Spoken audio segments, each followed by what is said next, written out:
So I'm Radha Giri. I run a digital marketing agency called Midas Touch, and I'm absolutely honored to facilitate this session with Vandana.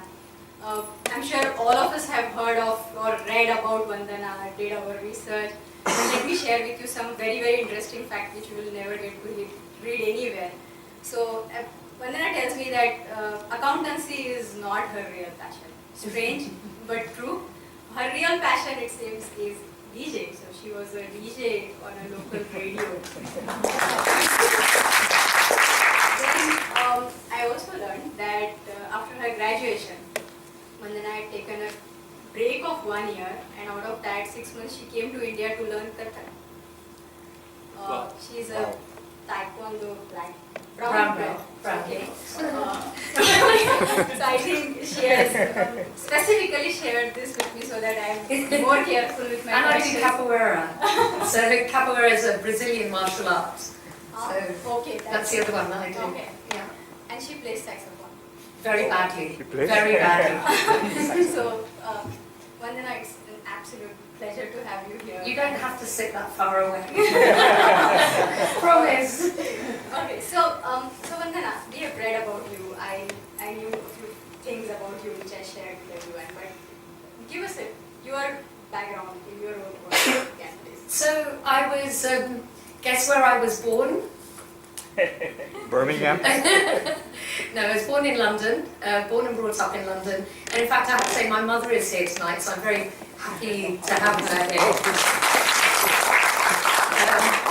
I was born in London, and I grew up in an era that wasn't so friendly towards Indians. I grew up in the 70s and the 80s in the UK, and it was a very difficult time because it was kind of like, you know, our parents had obviously come over from India, and we were born in England, and so that cultural clash was there. So you had to fight from the beginning. We did experience racism, we did experience, being caught in this tussle between the two cultures.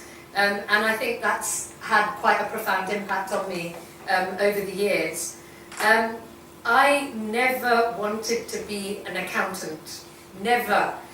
And I remember saying to my dad when I was 14, 15, I was like, Dad, my real passion is oceanic geography. That's what I really loved, studying constructive margins and destructive margins at the bottom of the ocean and how plate tectonics happen. And my dad looked at me and he went, Vandana, doctor, lawyer, or accountant. And I was like, but Dad, I really love, arts and media and all of this other stuff. And he said, doctor, lawyer, or accountant, take your pick.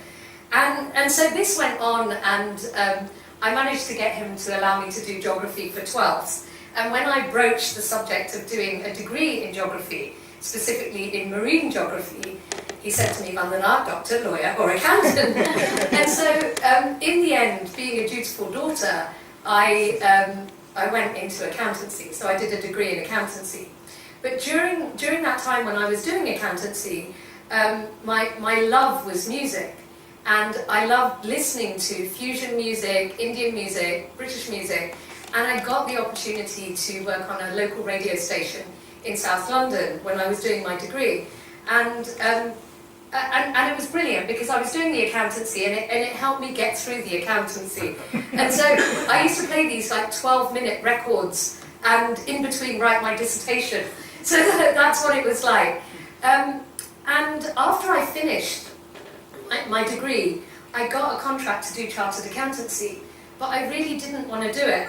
So I went to my parents and I said, specifically to my dad, my mum was always brilliant and, very supportive of whatever I did and encouraged me in the arts. But I said to my dad, you know what, I really need a year out. I want to do whatever I want for a year. And I promise you, I will do chartered accountancy after that.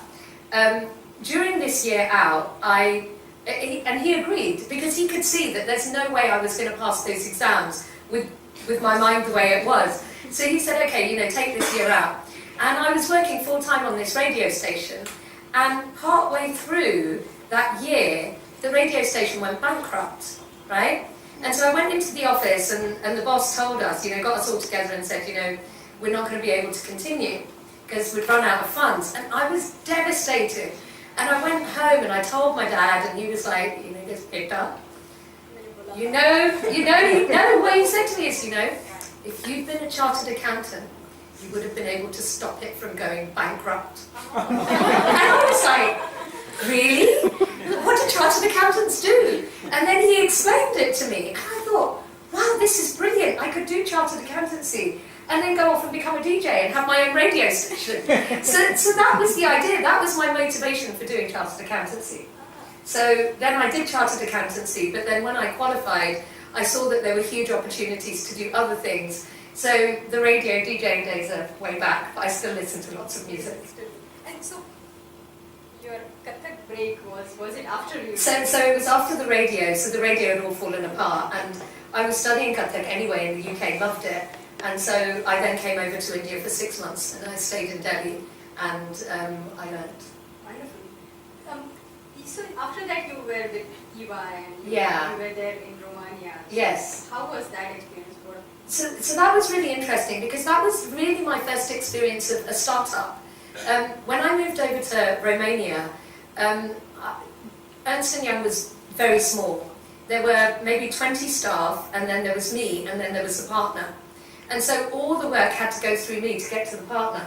So it was like being in a startup. We did everything from answer the telephones to do the actual due diligence work, to writing the letters to the clients. We did everything. And so it was a really good experience, but it was devastating in that we were literally working 100 hours a week. And I was working more hours than my brother, who was training to be a doctor. And that, I was exhausted. After 1 year of that, I was very, very exhausted.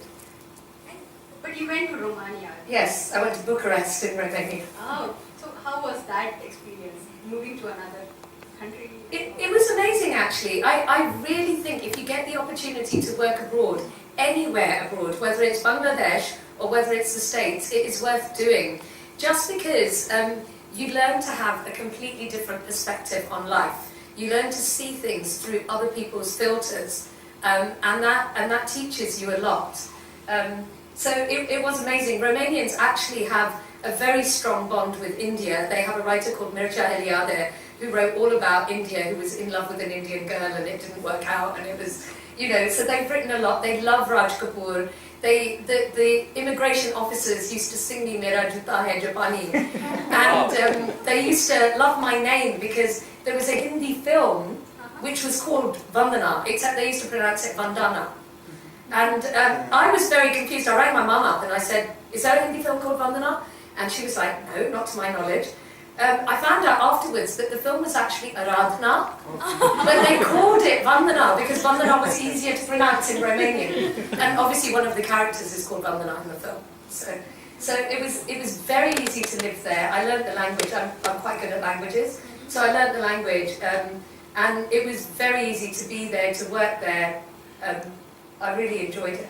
So apart from the work, you also got to know the culture and people out there. Yeah, absolutely. The culture and the people was such an important part of learning how to grow a business and developing relationships.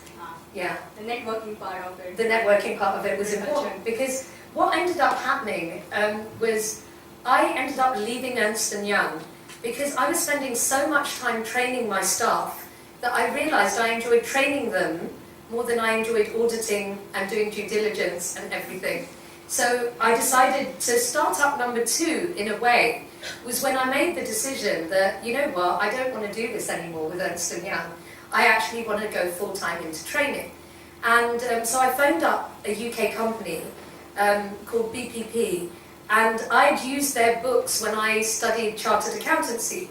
And I said, look, can I buy your materials? And can I do training out here? And they said, well, you can do what you want. If you're buying our materials, as long as you pay us for the materials, we're okay with that. So I started out with another colleague who also left Ernst & Young, and we both chucked in our jobs. And I remember thinking at the time, I'm not telling my parents this, but I just thought, I was 25 at the time, or 26 at the time, and I thought if it doesn't work, I can always go back to Ernst & Young because I had a great relationship with them. But it worked so successfully. We started